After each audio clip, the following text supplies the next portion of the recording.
दिखा है ना, बुद्धि इसका निर्णय करेगी। तो बुद्धि क्या करेगी, अगर यू काम कर दी अब ना करे, अगर वो काम हमारे मन में अच्छा आया और बुद्धि ने कह दिया कर दे, तो हमारे क्या बन जाएंगे, वह संस्कार यानी कि आदत हमारी अच्छी बन जाएंगी है।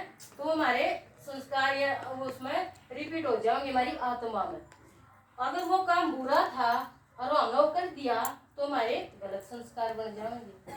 फिर इन संस्कारों में जब यह आत्मा इस शरीर में छोड़ के जावा है तो इसने गैर लेके जावा इन संस्कारों है। वो भी आप सारी उम्र में दो जोड़े बना, एक तो अच्छाई का बुराई का और एक धन दौलत का। धन दौलत का खातिर हमें सारा दिन 24 घंटे लगे रहा। हमने तो बैठने भी फुर्सत को नहीं मिलती उठा पाछे। तो हमें वो जो शरीर खातिर कमाया था, शरीर ने कमाया था, शरीर का खातिर कमाया था, जब शरीर जावा वो आड़े छोड़ जावा। कोई लेके गया है घर, कोई नहीं लेके गया। अब भी कह देने के लेके जाओगा, के लेके आई, हमें लेके भी आए थे, जो लेके आई उसका अनुसार तो हमारा यो जन्म होया। अगर हम जो लेके जावांगे उसका अनुसार हमारा अगला जन्म होगा।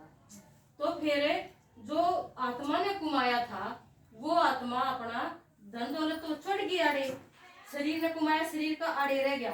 जो आत्मा ने कमाया था वह अच्छाई बुराई पाप पुण्य, वो आत्मा अपना जोड़ा ने गैर लेकर जावे, उसका अनुसार फिर हमारा दूसरा जन्म हो। ये कह दे दूसरा जन्म किसने देखा कि दूसरा जन्म देख लो, कौन देखी शायद किसी के ऑपरेशन भी हुए हैं, एडमिट भी हो जाए, शीशा में भी रख ले हैं। तो उसने ऐसा क्या कर्म कर दिया उस बच्चा ने कि तू मैं हाँ लड़ पड़ा, हाँ वो आप क्या कराएंगे, मैंने तेरा कुछ बिगाड़ दिया और फिर थोड़े दिन पाछे मेरा थोड़ा नुकसान हो गया क्या ही मैं, तो तूने कहेगी ठीक हो गया, इसने मेरे ख्याल नू करी थी, भगवान ने तुरंत नतीजा ले लिया। उसका तो भगवान ने तुरंत नतीजा ले लिया। उस बालक ने होया पाछे के कर्म कर दिया, वो भी कह देना छठी ना बे माता लेख लिखेगी और फिर जब जाके नहीं इसके मतलब आपका कर्म चल लगा। अगर उसका 6 दिन तक पहला ही उसका मर जा, ऑपरेशन हो जावे, शीशा में दाखिल कर रहे हैं, शीशा में रोका है, तो उसने क्या कर्म कराया, इसका मतलब आत्मा पाछत हुए अपने पाप पुण्य की गठड़ी गैर ले ली है। वो होंगे कि घने होंगे तो होंगे कि साथ भुगतान लाग जाएगी, थोड़े होंगे तो अपने थोड़े दिन पाछे भुगतान लाग जाएगी। तो फिर यूं अपना ये सारा खेल क्या क्या पे है, कर्मा पे।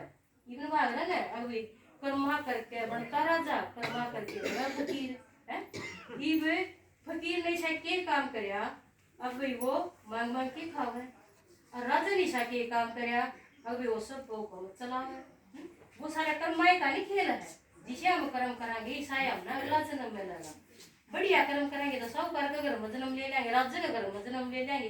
घटिया कर्म कराएंगे तो गरीब का घर में जन्म ले लेंगे। गरीब का घर में हमने कितनी यातना भुगतनी पड़े हैं, टोटा देखना पड़ा है। फिर जो सेठ का घर में बैठा है गद्दी पर, फिर देखाएंगे ये भगवान इस सेठ का घर में क्यों नहीं पैदा कराया है, तो तेरे कर्म तो कौन थे पलड़े, तू ही सुधार ले उन कर्मा ने।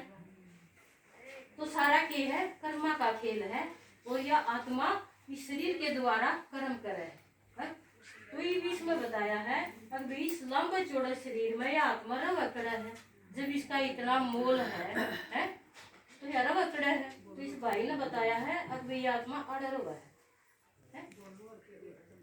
इसने क्या बोला है, बरकुटी साधु सन्यासी के कहेंगे बरकुटी में लगता है अजर सितारा, यह सितारा मिशन है सूक्ष्म बिंदु जो मैं दिख जी को नहीं आ बेसिक है। और हमें कोई शरीर छोड़ है उसका धोरे बैठे हाँ, और उसका फक दे ही लकड़ जाएगा जी, यानी आत्मा लिकड़ जाएगी उसकी, दिखाई कौन देगा, इतनी सूक्ष्म बिंदु हो गए। तो यह आड़ बैठी है दो नैनों के बीच में गर्भकुटी में। तो वे कोई कहते हैं भी पाछा हुआ है, कोई कहते हैं दिलमो हुआ है, कोई पाया में बता दी है। तो आड़े है या आड़े बैठा है, तो क्यों बैठा है आड़े, क्योंकि सारे शरीर न चलाने वाला जो करे ब्रेन है सिर है यो आड़े के कंट्रोल हुआ है। आत्मा आगे बैठ कर है, जो करे ड्राइवर बैठेगा गाड़ी में आगे बैठ के चलावा है, पाछे बैठ के कोई ड्राइवर गाड़ी चलावा है न्यू है। आड़े सारी चीजें कंट्रोल है, आत्मा आगे बैठ कर चलावेगी। यू है आगे आड़े आख्या द्वारा देखेगी, काना द्वारा सुनेगी, मुंह द्वारा बोलेगी, हाथा द्वारा कर्म करेगी, पाया द्वारा चल लगी।